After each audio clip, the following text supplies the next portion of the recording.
Saiki gas dan energi itu sudah akan berpindah ke panas bumi. Panas bumi itu gunung berapi ki wis dikapling, wis dikontrak 30 sampai 40 tahun. Yo Merapi, yo Merbab, endi wae sing kira-kira ana panas buminya sudah dikontrak, sudah dijual oleh pemerintah tanpa kalian tahu. Panas bumi dari gunung itu termasuk nanti nek kowe ndelok pegunungan Kendeng dan Kapur Utara di utara Pulau Jawa, Jawa Tengah dan Jawa Timur yang kemarin kita ke Rejo apa kayak Banjarjo sampai ke Jombang Kabuh, itu di situ ada jadi 3 benua itu mepet ning Pulau Jawa nisor. Kui ada lempengan 3, lempengannya itu ada di tengah Pulau Jawa, Jawa Tengah, Jawa Timur. Disitulah ada cekungan-cekungan sangat banyak, ada namanya ada frame-frame ya, yang merupakan pusat kekayaan Indonesia masa depan yang sekarang sudah diincar ya. Jadi wah kowe iki sugih ra karu-karuan ning wis meh dudu wekmu ya. Jadi energi panas bumi akan menjadi energi utama dari gunung itu. Bisa digawe listrik, bisa digawe segala macam. Itu teman sekalian. Kalau kita kembalikan kepada omongan Pak Muzamil, apa yang terjadi dengan penjualan aset kita? Tanah air dihudani, ya, susune diperkes-perkes karo wong luar negeri, ya toh, pokoknya bokongnya dipenek-penek karo wong luar negeri. Saiki dadi jeneng tanah air itu ibu kita, ibu pertiwi yang sudah ditelanjangi, sudah dihabisin dan sudah direncanakan diperkosa tahun ini, tahun depan dan seterusnya. Bahkan sudah sampai kontrak 34 tahun, 40 tahun ke depan.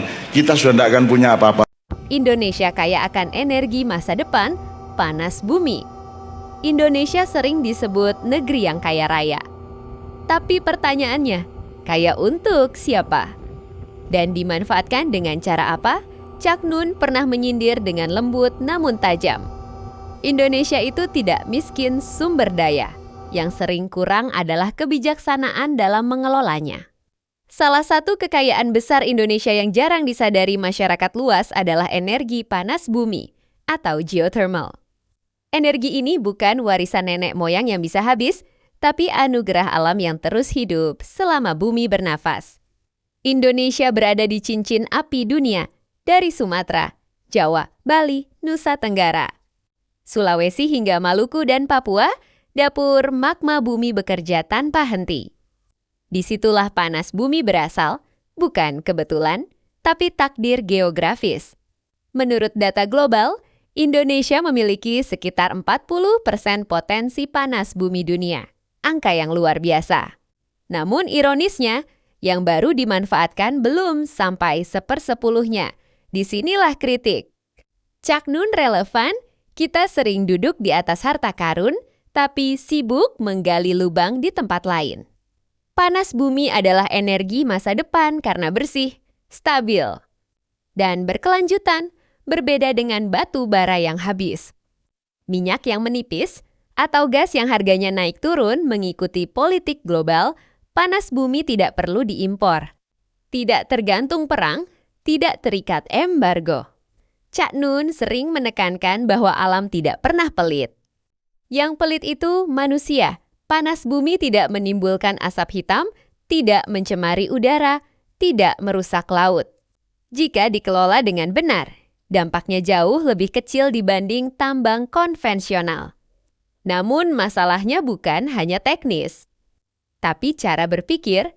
Kita terlalu lama menggantungkan ekonomi energi pada energi kotor karena cepat untung. Meski mahal ongkos, sosial dan lingkungannya.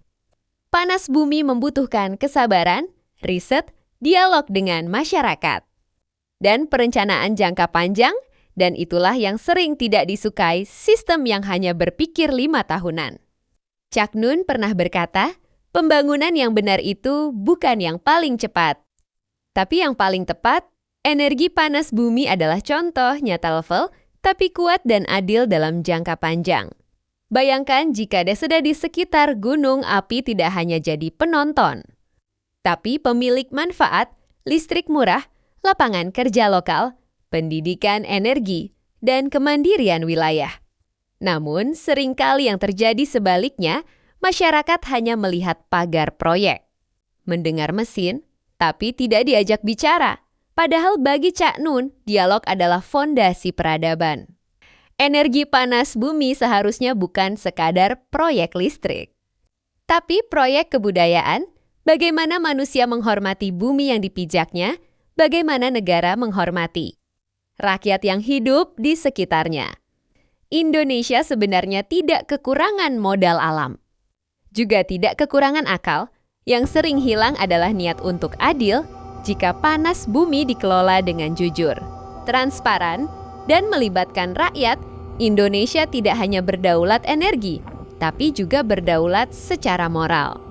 Cak Nun mengingatkan bahwa kemajuan bukan soal gedung tinggi atau angka statistik, tapi keseimbangan antara manusia, alam, dan nilai. Energi masa depan Indonesia bukan hanya soal teknologi, tapi soal cara berpikir. Apakah kita ingin terus menggali yang merusak atau merawat yang memberi kehidupan?